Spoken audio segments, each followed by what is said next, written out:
to the member for Flinders.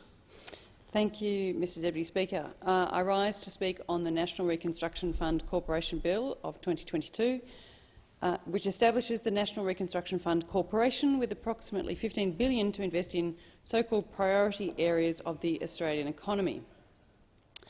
However, at this juncture we have no really precise idea what those priority areas will be. The government has full discretion to define them by a disallowable legislative instrument.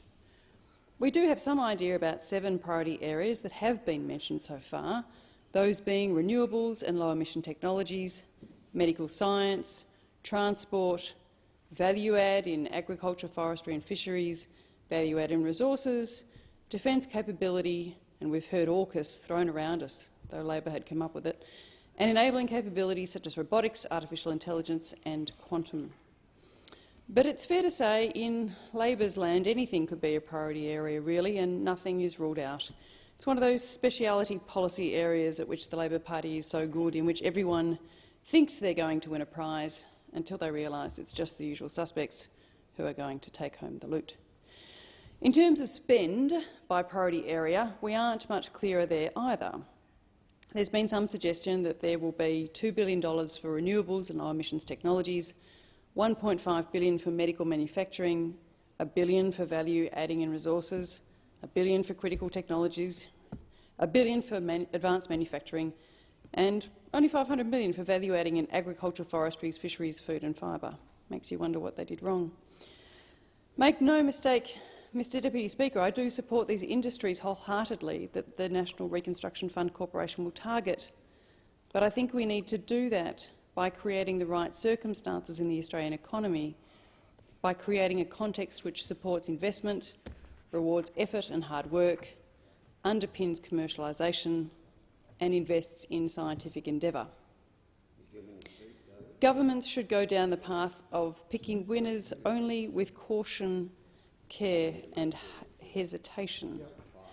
As we have seen before, playing to and backing our natural advantages usually makes good sense in policy settings, as the former coalition government did from time to time, for example, when it established the senior investment specialists in the trade and investment portfolio back in 2013-14, whose responsibility it was to focus on national investment areas of food and agribusiness, resources and energy, economic infrastructure, tourism and education, and advanced services, manufacturing and technologies. Unsurprisingly, perhaps, these were also the industries in which we pursued enhanced market access through our free trade agreements at the time, so many of which were completed by the former government. But the coalition's policies put business, not government, in the driving seat of Australia's economic and industrial success. Let me talk to you of just a few in my electorate of Flinders which have thrived under the coalition's policy settings over the last few years. In Flinders alone, the Mornington Peninsula, a place that people often think of as hills, beaches, golf and great wine, we also have global leading manufacturers, such as BlueScope Steel, which provides ColourBond to the world. Farm and agricultural businesses like Gazzola Farms, whose broccoli and cos lettuce you'll find in all good supermarkets throughout the country, and Peninsula Fresh Organics for the best organic veggies, and resource companies like Esso, from whose endeavours your summer barbecue bottle will be filled. Let me talk to you about just one local manufacturer in some detail, Sealight, which the Leader of the Opposition recently visited with me when he came down to Flinders in late January.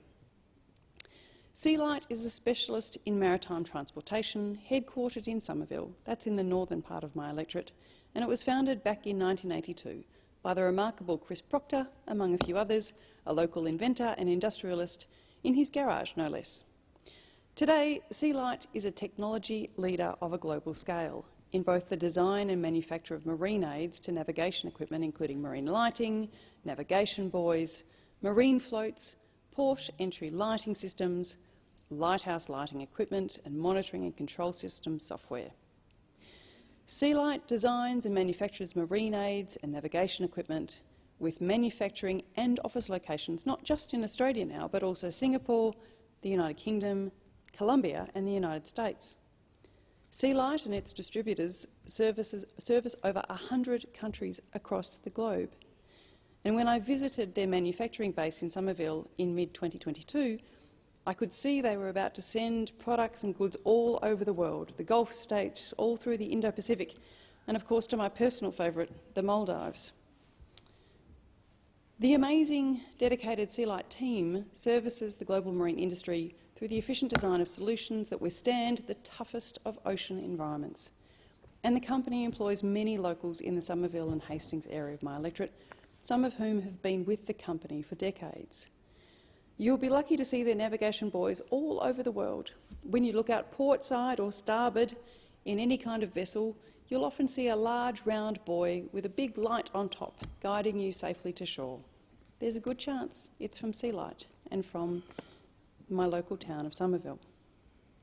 Avlight Systems is a subsidiary of Sealight, an award-winning manufacturer of aids to aviation navigation. You will see their white triangle markers along most runways and runway lights sparkled all round aviation and airports all across the world. In fact, I saw some just last week at the Tyabb airfield with member for Canning, Andrew Hastie, who kindly agreed to come across to Flinders from Avalon, where he was meeting with defence industry representatives at the International Air Show. He came across last week to visit HMAS Cerberus, but also the home of the other biannual air show, the famous Tyabb Air Show, the next one of which will be held in March 2024. It has one of the most important collections of historical aircraft and is home to about 100 Peninsula Aero Club enthusiasts in all things aviation. But importantly, it has Avlight's triangle markers down the side of the runway and also its lights guiding everyone safely home. Avlight operates purpose-built facilities and employs a highly trained team of engineers and production specialists in its operations. Through organic growth and strategic acquisitions, Sealight and Avlight have broad capabilities to meet the demands of new product design, manufacture and program delivery for aviation clients globally. When you go to visit them, as Leader of the Opposition and I did back in January, you will see their amazing purpose-built manufacturing plant in Somerville, which is now bursting at the seams, having acquired buildings down the street and across the road. You will see the amazing world-leading research and development they undertake. They are an amazing group of inventors.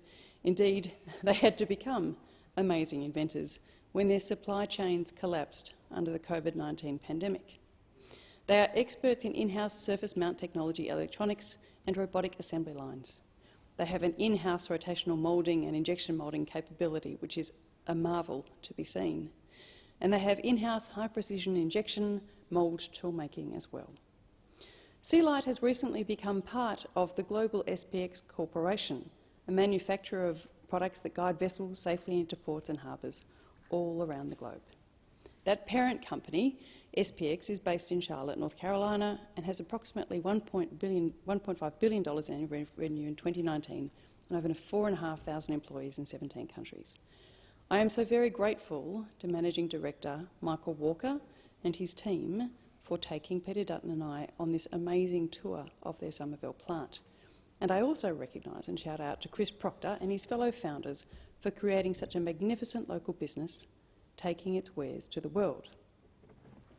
Mike and Chris are indicative of the good folk of Flinders, who cry out for one thing, who tell us what they need, but are told by this government that they really need something different. In this case, they need the National Reconstruction Fund, which seems to deliver on what the Labor Party wants and potentially just what the union movement wants, not what our struggling and striving Australian manufacturers need. The model that Labor wishes to implement in a no doubt well-intentioned policy is not what is currently needed. This bill, much like everything else the Albanese government has presented to the constituents of my electorate, completely misses the mark. They get picking winners from Labor-friendly National Reconstruction Fund recipients, but at the same time my constituents lose some of the things that they had been planning for and looking forward to for years. I cite the National Centre for Coasts and Climate, which was going to put a globally recognised research institute in climate change and the study of flora and fauna of our waters and seas in the Point Nepean National Park. I cite the loss of the electrification of the Stony Point rail line, Metropolitan Melbourne train line, that's still run on diesel.